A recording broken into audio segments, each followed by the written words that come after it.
Lingkungan yang tidak sehat menjadi satu di antara banyak penyebab anak-anak terjerumus dalam jaringan narkoba. Badan Narkotika Nasional mencatat ada sekitar 14.000 anak terlibat narkotika.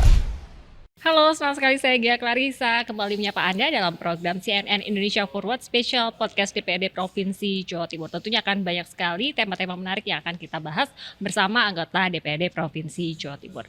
Dan hari ini kita akan membahas suatu tema yang bisa dikatakan sangat meresahkan di masyarakat, yaitu tentang penyalahgunaan narkoba termasuk juga penyebarannya di wilayah Jawa Timur. Bersama saya sudah ada ini abang saya nih Ketua Komisi A DPRD Provinsi Jawa Timur dengan Bang Deddy Irwansyah. Assalamualaikum. Apa kabar? Waalaikumsalam Bang. Senang sekali sehat. Ketua Komisi A ya. DPRD sehat Bang. Ini kita akan bahas masalah narkoba ya Bang ya. Ini cukup meresahkan di Jawa Timur. Namun boleh sedikit kita cerita-cerita dulu nih.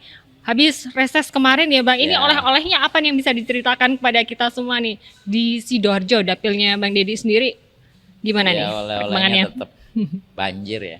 Banjir, betul. Oleh-olehnya banjir, cuman secara overall saya lebih fokus ke masyarakatnya ya, bukan kepada infrastruktur dan segala macam.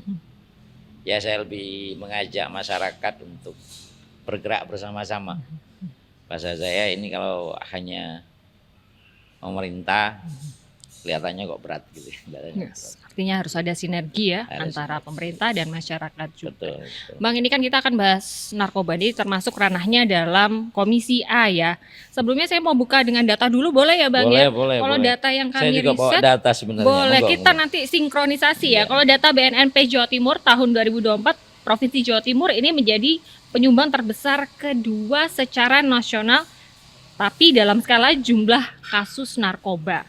Kasus penyalahgunaan narkoba di Jawa Timur mencapai 5.000 hingga 6.000 kasus per tahunnya. Ini macam-macam jenis penyalahgunaannya, dan permasalahan narkoba ini tentu menjadi salah satu tantangan buat pemerintah Provinsi Jawa Timur. Desember ada cerita yang cukup memprihatinkan ya, karena ada penggerebekan kampung narkoba Jalan Kunti di Surabaya oleh BNN Provinsi Jawa Timur pertengahan November lalu ya. Nah, kita ingin tahu cerita dari Bang Deddy, dari teman-teman legislatif sendiri seperti apa dengan temuan-temuan seperti itu Bang. Cukup miris, memang cukup miris. Karena rata-ratanya anak-anak usia SMP. SMP 15 orang kalau tidak salah. 15 orang positif narkoba. Nah, tentu butuh pendalaman, butuh kajian, karena kan ketika dilakukan tes itu faktornya banyak, Mbak. Faktornya banyak ya. Bisa jadi pada saat itu dia mengkonsumsi obat atau apa dan segala macamnya. Tapi sekali lagi ini memang keprihatinan kita bersama ya.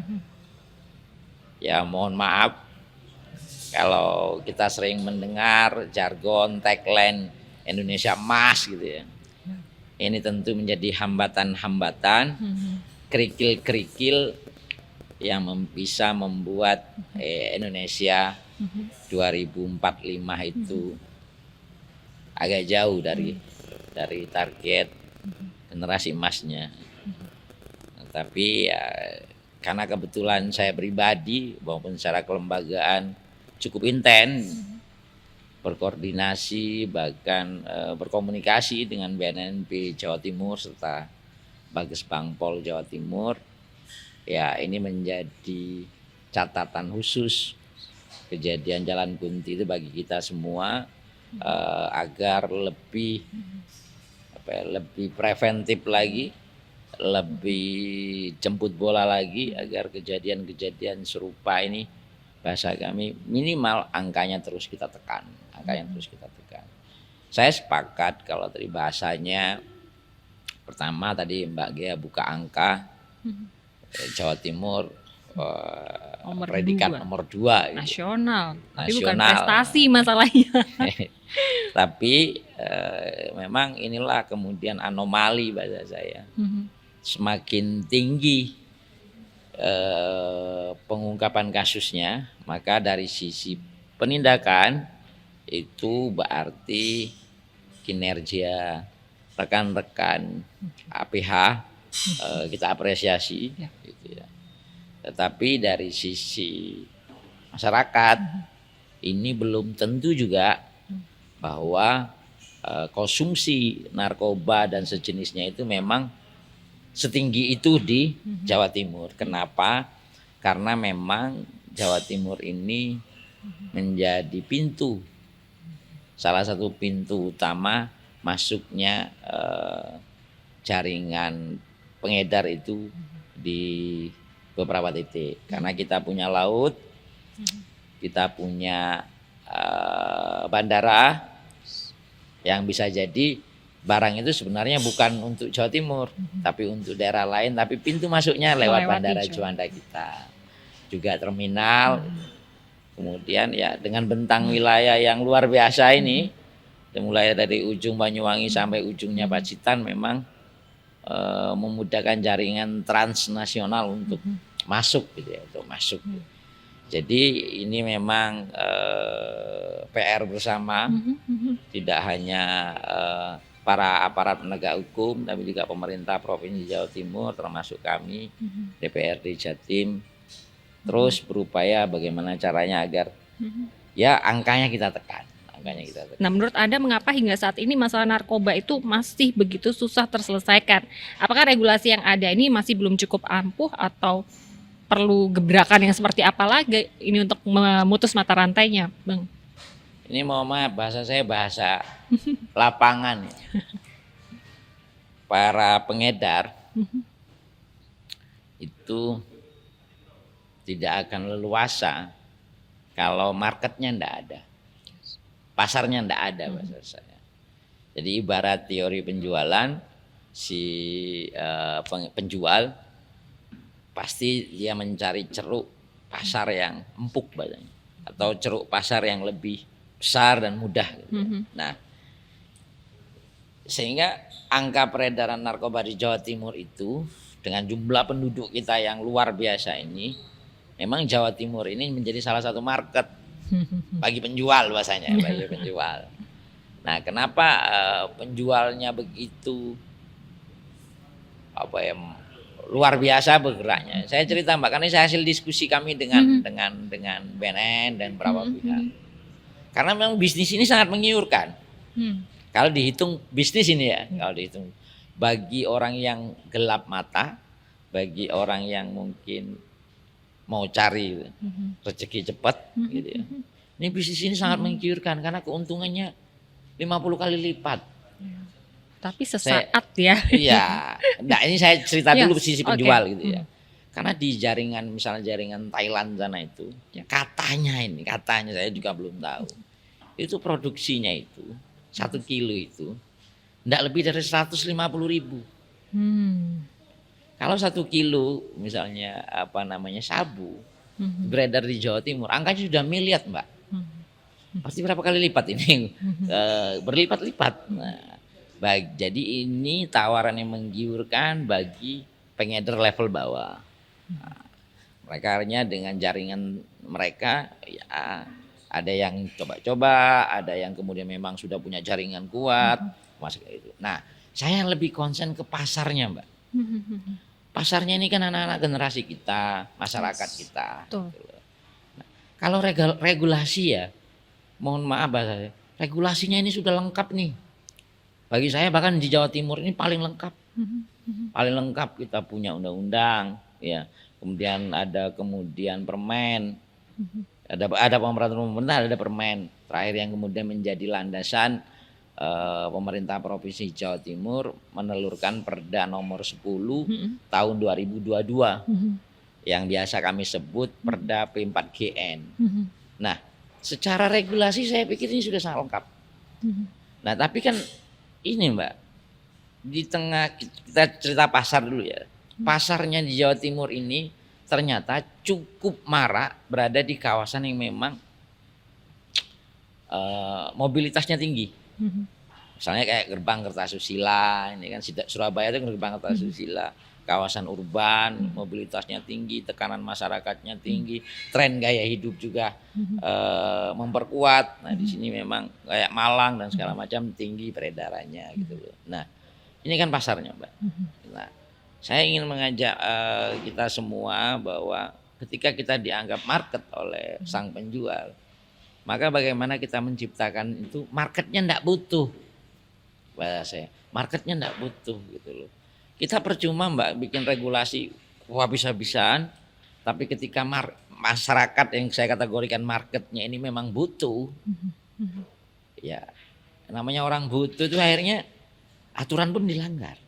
Curi-curi lah bahasanya, curi-curi. Karena mereka butuh. Nah ini yang menjadi konsen kami DPRD Provinsi Jawa Timur agar marketnya ini terus kita tekan. Berarti kesadaran masyarakatnya yang kita edukasi. Edukasi kesadaran masyarakat. Nah, Kesadaran Bang, ini sebenarnya masyarakat. masih banyak sekali yang akan kita bahas, namun kita jeda sebentar. Tetaplah bersama kami di CNN Indonesia Forward Special Podcast DPD Provinsi Jawa Timur.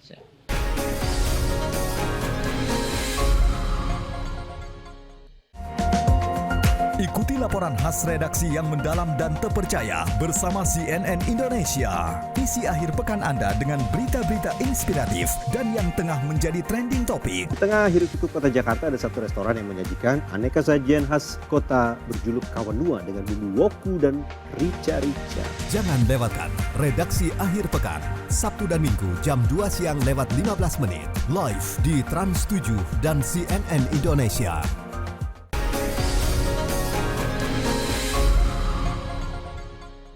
Terima kasih Anda masih menyaksikan CNN Indonesia Forward Special Podcast DPD Provinsi Jawa Timur, masih bersama dengan Bang Deddy Irwansyah dari Ketua Komisi A DPD Provinsi Jawa Timur, fraksi Partai Demokrat. Tadi kita sempat singgung masalah menekan market. Nah ini tentu ada sinergi antara pemerintah, legislatif, masyarakat tentang pemberian edukasi. Nah sejauh ini bagaimana Bang untuk mengedukasi khususnya generasi muda jangan sampai nih untuk terpengaruh dan terhadap bahaya narkoba. Gimana Bang Sioni kalau di Jawa Timur? Iya, overall Mbak ya, data yang saya punya hampir 300-an ribu kalau ngomong anak muda. 300-an ribu anak muda Jawa Timur sudah terpapar narkoba.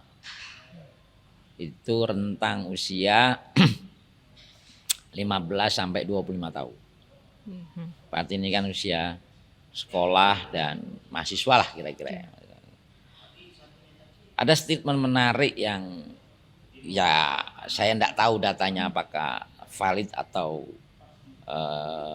masih dalam bentuk sampling ya. Versi Irjen Budi yang ketua BNNP Jawa Timur, 90% desa di Jawa Timur sudah terpapar narkoba. Jadi kalau ke desa A gitu, mereka memastikan satu warga di desa itu sudah pernah mengkonsumsi narkoba. Dalam kondisi yang seperti menurut kami memang agak sedikit akut ya, agak sedikit akut gitu loh. Nah, faktornya banyak sih sebenarnya, tapi kita simpulkan beberapa hal saja. Pertama, minimnya literasi tentang narkoba, bahaya narkoba, jenis-jenis narkoba. Karena kadang mereka tahu nih bahayanya narkoba, tapi karena jenisnya ini banyak. Bahkan sekarang ini ada jenis yang kayak permen gitu. Yang kayak permen itu yang memang kelihatannya segmennya ini untuk anak-anak sekolah kelihatannya. Jadi mulai dari sabu, ganja, ineka, banyak lah, saya tidak hafal juga jenis-jenisnya itu kan. Nah, minimnya literasi ini membuat masyarakat itu akhirnya kadang ikut-ikutan, kadang karena memang beban psikologis ya ke kawasan perkotaan gitu ya. Kadang juga ikut-ikutan. Apalagi rentan usia yang Ya. masih sangat mencari jati diri ya, 15-20 tahun ke ikut-ikutan. atas. Karena kadang apa ya bahasanya anak muda sekarang gaul lah segala Ya. macamnya itu, kemudian oke deh coba deh kan gitu, namanya coba-coba. Nah ini sering digunakan modus ini oleh para pengedar dalam rangka menciptakan market, bahasa saya tadi.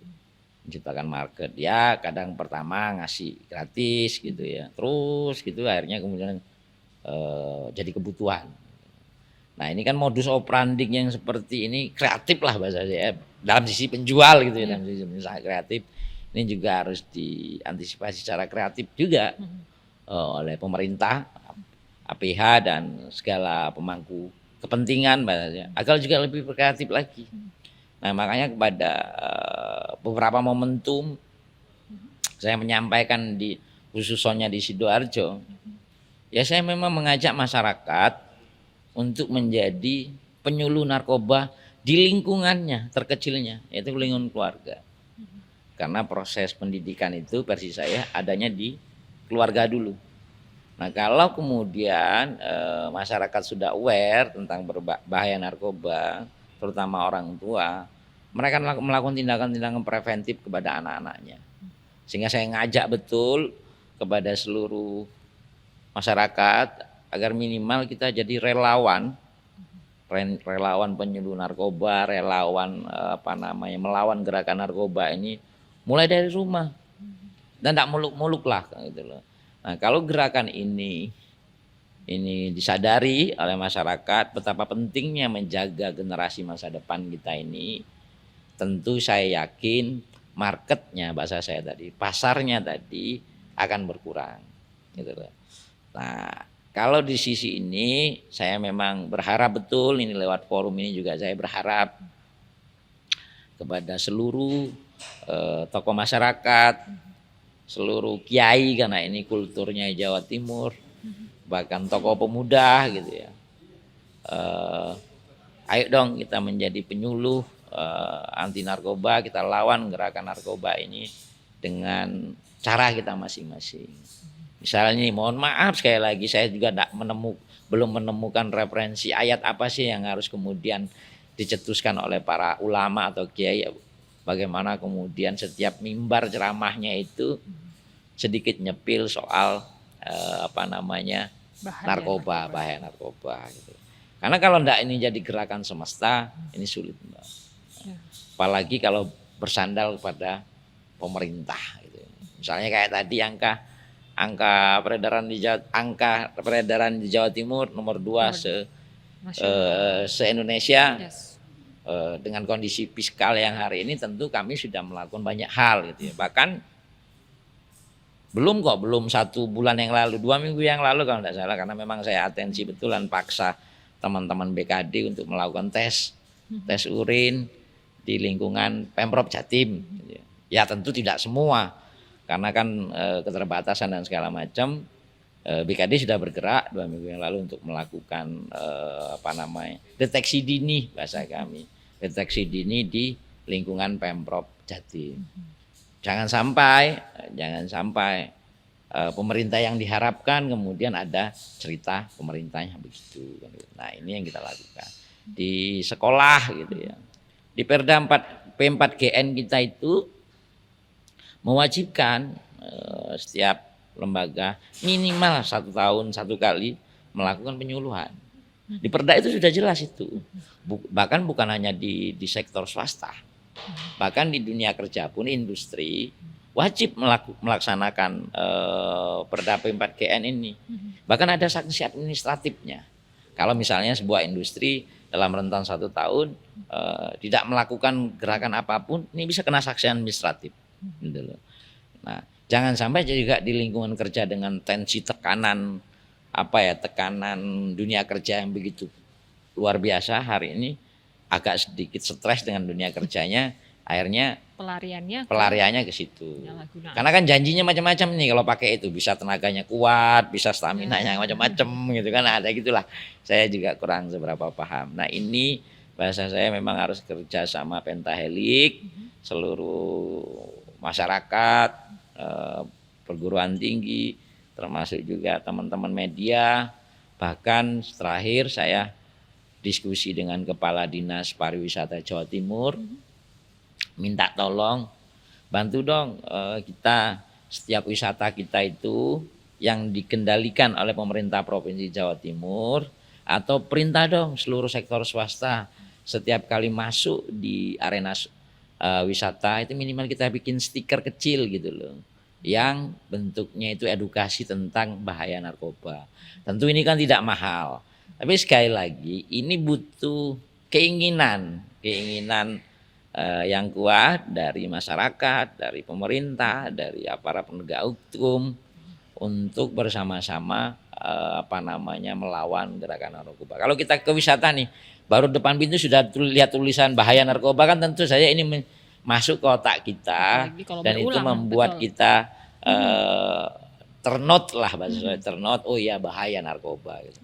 Hal-hal sepele itu saya pikir perlu dilakukan gitu.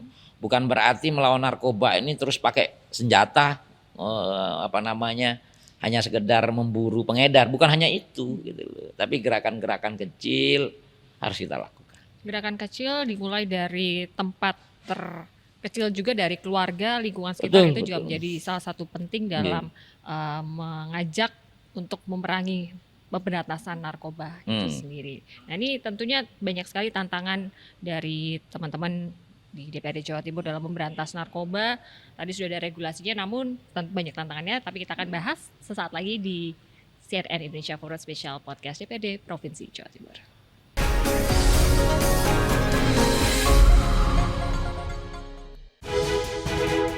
Ikuti laporan khas redaksi yang mendalam dan terpercaya bersama CNN Indonesia.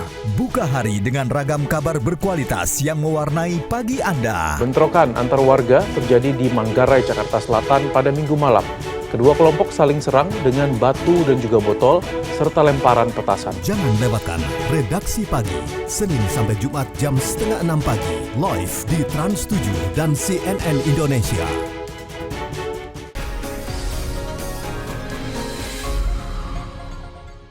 Terima kasih Anda masih menyaksikan CNN Indonesia Forward Special Podcast DPRD Provinsi Jawa Timur. Tentu memerangi narkoba ini bukan hanya tugas pemerintah, bukan hanya tugas dari teman-teman di legislatif, namun juga menjadi tugas kita semua untuk sadar bahwa narkoba itu sangat berbahaya dan mengancam generasi muda.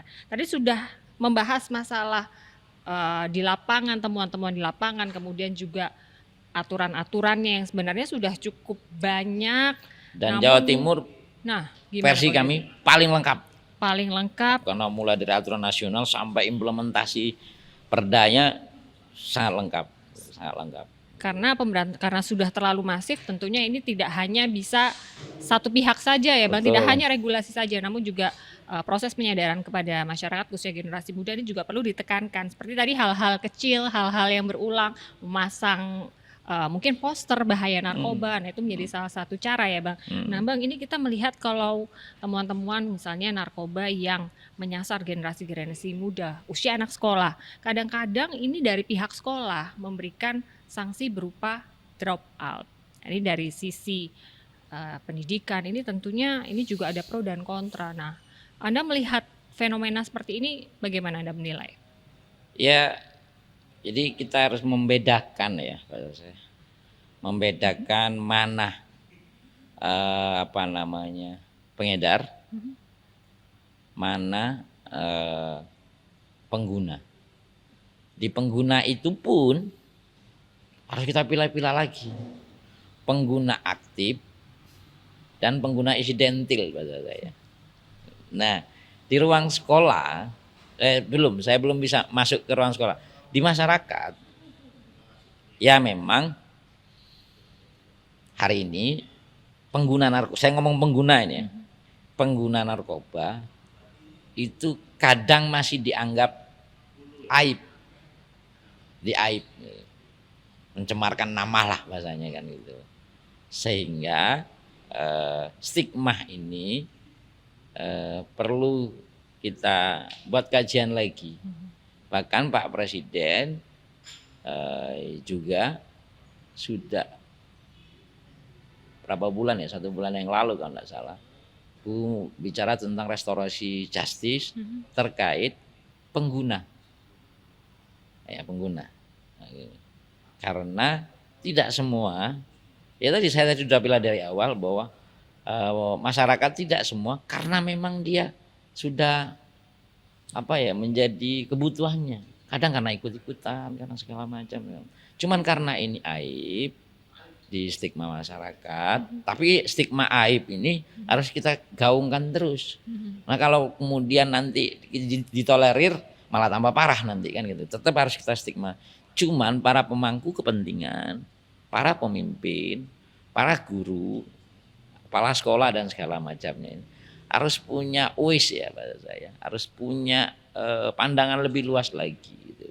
Jadi misalnya ada anak didik kita yang disampaikan oleh Mbak Gia tadi terpapar gitu ya, terpapar menjadi pengguna gitu ya. Dan karena ini menjadi aib sekolah, saya paham maksudnya ini ketika anggaplah SMA X gitu ya, ketika di publik mendengar berita bahwa siswanya pengguna narkoba, ini kan merusak citra sekolah. Nah, inilah kemudian bahasa saya kadang butuh kekreatifan pemimpin bahwa citra yang buruk itu kan tergantung sudut pandang. Kalau dia kemudian mampu memanage, mampu mengelola, oh iya ada siswa saya yang kemudian terpapar narkoba, tapi dia rehab. Ada kesadaran diri untuk rehab. Karena memang kultur untuk rehab ini di masyarakat kita karena dianggap aib ini takut gitu loh. Misalnya saya ngomong, Mbak Gia, kami ini pengguna narkoba, bagaimana caranya untuk sembuh? Ini kan malu, aib ini kan aib. Nah ini yang bahasa kami, kultur ini pelan-pelan harus kita rubah bahwa pemakai narkoba itu enggak selalu kita anggap sebagai aib. Mungkin karena dia salah jalan, salah pergaulan, tekanan dan segala macam. Nah, bagi pengguna narkoba ini rehab saja. Bahkan BNNP Jawa Timur itu punya program rehab tematik bahasa kami. Jadi misalnya ini kita punya pengguna dia memang mau rehab. Nah, kita bikin storyteller. BNNP Jatim bikin storyteller, dia cerita ke publik. Tahu mungkin dianya pengguna narkoba, tapi dia punya keahlian. Karena mungkin ini main musik nih, mungkin ya. Ada cerita nih kalau dia main musik, kalau pakai kan konsen betul gitu ya. Nah, ya kita kembangkan karir musiknya. Kita dorong, kita latih. Tapi dia sudah menjadi penyuluh narkoba, dia bisa jadi storyteller ke publik. Saya dulu pakai ini, bahayanya ini, segala macam begitu. Harapan kita, para pengguna ini malah menjadi agen baru gitu loh. Ketika dia sudah sadar bahwa saya salah, dia kan harus bercerita ke publik. Maka kemudian saya sangat menyayangkan kalau ada kepala sekolah atau lembaga tertentu, bahasa saya, ketika ada muridnya atau karyawannya yang kena narkoba, dia langsung di drop gitu aja atau di PHK gitu saja. Saya pikir ini bukan sebuah langkah yang bijak. Perlu pendekatan lebih lebih dalam lagi. Karena bahasa saya, ketika dia sudah mengguna, maka tugasnya seorang pemimpin melakukan proses pencegahan di awal tadi ini kan tidak jalan. Nah, ini kan tidak bisa kita simplikasi bahwa karena salah A harus diponis gitu, tidak bisa. Saya sangat menyarankan bagi masyarakat yang memang sudah kecemplung bahasa saya dalam dunia ini, sadarilah bahayanya ini merusak kita, merusak generasi masa depan kita ini, sehingga silakan datang ke rehab. Di BNNP Jawa Timur itu ada rumah rehab. Dan saya pastikan rehab yang ada di BNP Jawa Timur rehab yang tematik bahasa saya tadi. Karena saya tahu pasti ini rehab yang tematik. Bahkan tidak hanya soal yang saya cerita tadi. Kalau dia punya mimpi, cita-cita, ini pun akan dicarikan ruang untuk berproses agar lebih produktif, lebih bermanfaat lagi ke depannya, begitu Mbak. Okay. Jadi saya menyarankan dan meminta kepada seluruh lembaga pendidikan yang sebenarnya juga pemangku wewenang yang bertanggung jawab melakukan proses pencegahan. Kami berharap jangan langsung melakukan ponis gitu loh. Kenapa? Kalau anak didik kita yang kemudian ini terpapar, maka yang salah adalah kita yang diproses pencegahannya kurang maksimal. Bahasa saya begitu. Sehingga dudukan problemnya ini jangan langsung ponis, karena dengan ponis begitu malah bisa memperparah masa depannya. Bagi saya begitu Mbak. Oke Bang, ini karena biasanya yang melihat podcast Bang Deddy ini selalu ribuan ya. Amin, ini boleh sekaligus kita ingin mengedukasi kepada masyarakat khususnya generasi muda Bang, supaya jangan deh pakai narkoba, itu sangat bahaya. Boleh dong mengedukasi masyarakat sekaligus komitmen DPRD di Jatim Iya, ke depannya. pertama saya mengajak seluruh masyarakat ya, tidak hanya adik-adik tapi seluruh masyarakat, karena ada juga yang pengguna barang kayak gitu yang sudah usianya sudah tua juga ada gitu. Untuk menjauhi hal barang-barang yang berbau narkoba, nafsa dan segala macam, karena itu merusak betul. Janji manisnya itu hanya hadir sesaat, janji manis yang kemudian bahagia dan segala macam itu janji sesaat, tapi daya rusaknya itu berkepanjangan. Saya juga berharap pada seluruh masyarakat Jawa Timur, baik pemangku kebijakan, penegak hukum, pemimpin lembaga tertentu, ulama, siapapun lah semuanya, saya secara pribadi dan secara kelembagaan berharap dengan kreativitas kita masing-masing, dengan cara kita masing-masing menjadi relawan anti narkoba di lingkungan terkecil kita, baik di sekolah, di rumah, keluarga, di RT, RW, dan kemudian di lingkungan masing-masing. Yang terakhir, saya juga sangat berharap kepada seluruh masyarakat ketika melihat aktivitas yang mencurigakan dan itu bisa dikatakan mengarah kepada ruang-ruang seperti itu, segera laporkan kepada institusi terbawah, baik itu kepala desa maupun aparat penegak hukum yang ada, sehingga dampaknya tidak kemana-mana, sudah bisa dilokalisir langsung begitu. Nah, gerakan ini tentu saja kami mewakili pemerintah Provinsi Jawa Timur akan terus menggelorakan kemana-mana, karena dengan di tengah kondisi fiskal negara yang agak tertekan seperti hari ini, kalau masyarakatnya yang tidak tampil di depan, ya gerakan ini akan tidak maksimal.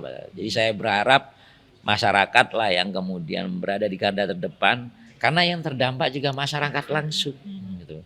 Jadi itu kepada seluruh masyarakat kami sangat berharap kita bersama-sama memerangi narkoba yang ada di Jawa Timur. Oke. Mbak ya. Oke, Bang Deddy, terima kasih banyak. Siap. Hari ini sekaligus menjadi sosialisasi juga ke masyarakat secara Siap. luas melalui CNN, sehingga memang kita harus memberantas narkoba dimanapun di lingkup terkecil. Terima kasih banyak Bang Deddy, Sama-sama, sukses selalu. Mbak Gea. Mudah-mudahan regulasi-regulasinya memang semua berjalan, tentunya pro kepada masyarakat khususnya di Iya. wilayah Jatim untuk kemajuan Jawa Timur juga. Amin, amin. Dan amin. informasi tadi sekaligus menutup jumpa kita pada hari ini. Saya Gia Clarissa pamit undur diri. Terima kasih dan sampai jumpa. Terima kasih banyak Bang Deddy. Siap, makasih Mbak Gea. Amin, amin, amin.